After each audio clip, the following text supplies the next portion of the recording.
Hello दोस्तों, नमस्कार। अब एक और न्यूज आ गई कि जो हमारे बैंकों का 2019 और 20 में एक मेगा मर्जर हुआ था। अब मेगा मर्जर टू, जैसे हम लोग देखते हैं जीएसटी वन, जीएसटी टू, तो ऐसे मेगा मर्जर टू। और इसके पीछे सरकार की मंशा ये है कि हमारे कम से कम दो बैंक दुनिया में 20 बैंकों में आए, और आज की तारीख में हमारा कोई भी बैंक 20 बैंकों में नहीं आता। केवल एक स्टेट बैंक है जो टॉप 50 में 43 नंबर पर आता है। तो दोस्तों, ये न्यूज एक तरह से बहुत अच्छी भी है, कुछ इसके नेगेटिव पॉइंट भी हैं, इस पर हम बात करेंगे। अगर आपने अभी तक चैनल सब्सक्राइब नहीं किया तो चैनल सब्सक्राइब कर लीजिए, क्योंकि ऐसी सारी वो न्यूजें जो आपसे सीधे कंसर्न रखती हैं वो हम आप तक पहुंचाते रहते हैं। तो दोस्तों, आज इस वीडियो में कंप्लीट बात करेंगे इस मेगा मर्जर की, और इस मेगा मर्जर से क्या फायदे क्या नुकसान होने वाले, सरकार की सोच, इसमें मंशा क्या है, वो भी आपको जानने को मिलेगा। तो सबसे पहले दोस्तों बात करते हैं कि पहला जो मेगा मर्जर हुआ था वो 2019-20 में हुआ था। अब यहाँ पर जो बड़े वाले 10 पब्लिक सेक्टर बैंक अभी हमारे आजकल जो चल रहे हैं, उनको मर्ज करके चार बड़े बैंक बनाएंगे, जिसमें से दो कम से कम दुनिया में 20 नंबर पर आते हैं। कम से कम दो बैंक तो ऐसे बनाने की बात की गई है। और ये मर्जर जो है पहले स्टेट बैंक के और बाकी कई सारे बैंकों में हुए थे। अब दोस्तों बात करते हैं कि क्या इससे फायदा होने वाला है। देखिए, सबसे पहली बात है, जब बड़े बैंक बनेंगे तो उनकी सबकी कैपिटल जुड़ करके इतनी बड़ी हो जाएगी, और उनकी लोन देने की कैपेसिटी बढ़ेगी, और फाइनेंशियल स्ट्रेंथ भी इंप्रूव हो जाएगी। और जैसे हम देखते हैं कि एक सड़क पे अब जाएं तो चार बैंक दिखाई देते हैं, तो पास पास में कई बार तो एक बिल्डिंग में 10 बैंक भी होते हैं। तो उससे क्या फायदा, उसमें अगर हम उतनी जगह में एक या दो बैंक रखेंगे तो उतने बैंकों का वो खर्चा बचेगा। तो बेसिकली बैंक अपनी कैपिटल बढ़ाने, ऑपरेशनल एफिशिएंसी बढ़ाने और ग्लोबल में रिकॉग्नाइज होने, जब टॉप 20 में आएंगे तो नाम आएगा। और जो टेक्नोलॉजी शेयरिंग है, यहाँ पर हम आपको बात बता दें कि जब बड़े बैंक बनेंगे, सारे बैंक मिलेंगे, तो सबकी सबकी टेक्नोलॉजी को मिला करके एक अच्छी टेक्नोलॉजी होगी। कस्टमर को भी कन्वीनियंस होगा और बैंकिंग जो है उसके लिए आसान हो जाएगी। नुकसान की बात करते हैं। देखिए, हमारे वहाँ जितने बैंक है, पहले तो बहुत सारे बैंक थे, 50 से ज्यादा बैंक। फिर उनको करके 26-27 पे लाया गया, फिर उनको करके 10-12 पे लाया गया। तो सबका अलग कल्चर है, अपना अलग आईटी सिस्टम है सब में, तो उसको मर्जर करना एक आसान काम नहीं होगा। एम्प्लॉय भी सब लोग उनके ट्रांसफर, रीट्रेनिंग, एडजस्टमेंट भी होगा। लेकिन यहाँ पर एक फायदा भी होगा, क्योंकि जब दो ही बैंक रहेंगे और हर शहर में उन दो ब्रांच बैंकों की ब्रांचें हो जाएंगी, तो ट्रांसफर में कहीं भी कोई मांगेगा तो लगभग मिल जाएगा। रीजनल इम्पैक्ट क्या होगा, तो जो अभी तक बैंक है वो हमारे रीजनल कांटेक्ट में रहते हैं।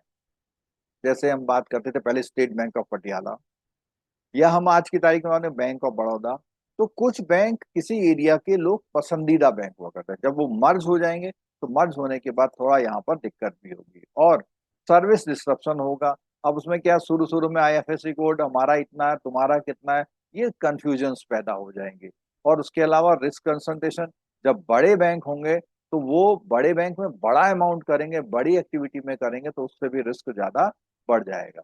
अगर हम मर्जर के बाद अपने बैंकों की पोजीशन की बात करें, तो एसबीआई इंडिया में सबसे पहला बैंक है, और उसके बाद एचडीएफसी आता है, फिर बैंक ऑफ बड़ौदा वगैरह आते हैं। तो इन बैंकों की अगर बात करें तो यहाँ पर मर्जर के बाद हमारा बैंक टॉप 20 में आएगा। जो भी दो बैंक होंगे तो एक बहुत अच्छी बात हो जाएगी। अब कुछ थोड़ा सा फाइनेंशियल कंपैरिजन करते हैं दोस्तों। एसबीआई हमारे वहाँ टॉप है इतने पर, ठीक है, उसके बाद एचडीएफसी आता है। तो यहाँ पर दुनिया में जब हम देखते हैं तो हमारा चाइना का ये बैंक है, यहाँ पर यूएसडी 5.7 ट्रिलियन, और हम जो है यहाँ पर यूएसडी जो है 745 बिलियन पे हैं। तो बिलियन ट्रिलियन और भी ज्यादा होता है, तो वहां तक नहीं है। यहाँ तक कि एक स्विट्जरलैंड का बैंक है, हम उसके आधे पर भी नहीं है। अगर हम इसको देखेंगे, इसका लगभग डबल करते हैं, तो हम उसके आधे पे भी नहीं है, जो कि बहुत टॉप में नहीं बैंक है। तो चाइना का इतना बड़ा बैंक है, यूएस का इतना बड़ा बैंक है, यहाँ तक हमें पहुंचने की बात यहाँ पर सोचनी होगी, तभी हम अपनी पहचान बना पाएंगे और कॉम्पिटिटिव ग्लोबल कॉम्पिटिटिवनेस बढ़ेगी। अब अगर हम देखते हैं कि जो बैंक का मर्जर होगा, तो इसमें गवर्नमेंट ने क्लियरेंस दे दिया है, और इसका जो टारगेट रखा है 2047 तक रखा है, और 2047 तक हम ये काम करेंगे। फेजेस में होगा, कुछ काम अभी से शुरू होगा 30 तक, 30 से 40 तक, तो वहां पे टारगेट बहुत लंबा रखा गया है। अब अगर हम बात करें किसी जो न्यूज हमारी इस रिलेटेड जो न्यूज चल रही है आजकल, तो इस न्यूज में जो है गवर्नमेंट ने ये अनाउंस किया हुआ है कि भैया ऐसा ऐसा हम करेंगे, और अपनी जो है कंट्री में लगभग दो ही ऐसे बैंक रखेंगे जो दुनिया में वो रखते हैं, ठीक है। तो बेसिकली ये सारा काम जो डीएफएस के सुपरवि जो ऑफिशियल होते हैं, डिपार्टमेंट ऑफ फाइनेंशियल सुपरविजन, उनकी तहत ये होता है। और यहाँ पर अभी पिछले 2-3 दिनों से पब्लिक सेक्टर बैंक में एक मंथन चल रहा है 2025 में। तो इस मंथन के तहत ये एक्सरसाइजेज जो है की जा रही है, इस मंथन के तहत ये एक्सरसाइजेज की जा रही है। अब जैसे बात करें, ये सारे बैंक आपने देखा था कि ये बैंक उसमें शामिल हुई, तो बहुत मतलब पुरानी बात हो गई। तो 7 PSBs का भी सिस्टम चल रहा है, तो उसको और भी ज्यादा वो करके कम करने की बात यहाँ पर करी जा रही है, ठीक है। उसके अलावा अगर बात करें, साइज बढ़ेगा तो ये जो, अगर हम साइज इकोनॉमी का साइज की बात करते हैं तो हम, तो अभी हमारी इकोनॉमी थर्ड में पहुंचने वाली है, अभी फोर्थ पे है, तो धीरे धीरे करके थर्ड में पहुंच जाएगी। तो उस हिसाब से बैंकों का बड़ा होना भी यहाँ पर बहुत जरूरी है। तो दोस्तों ये आज की न्यूज थी, और इससे आपको क्या फायदा होगा क्या नुकसान होगा अगर हम कैरियर की बात करें, तो अभी क्या था, स्विचिंग के बहुत सारे ऑप्शन होते थे। अब जब 2-4 बैंक रह जाएंगे तो आप एक जगह से जल्दी स्विच नहीं कर पाएंगे, तो इससे जो एक एक ब्रेन स्टॉर्मिंग होती है, नॉलेज की इंक्रीज होती है, मिक्स कल्चर सीखते हैं, उसमें थोड़ा कमी आएगी। और जब आप 2-3 बैंकें रह जाएंगे, आपको वही काम कर रहा है, तो थोड़ा मोनोटोनस टाइप का यहाँ पर आपका जॉब हो जाएगा। आपको उनके अकॉर्डिंग ही सारा काम करना पड़ेगा। पब्लिक की बात करें, तो पब्लिक रीजनल जो अप्रोच थी वो कम हो जाएगी।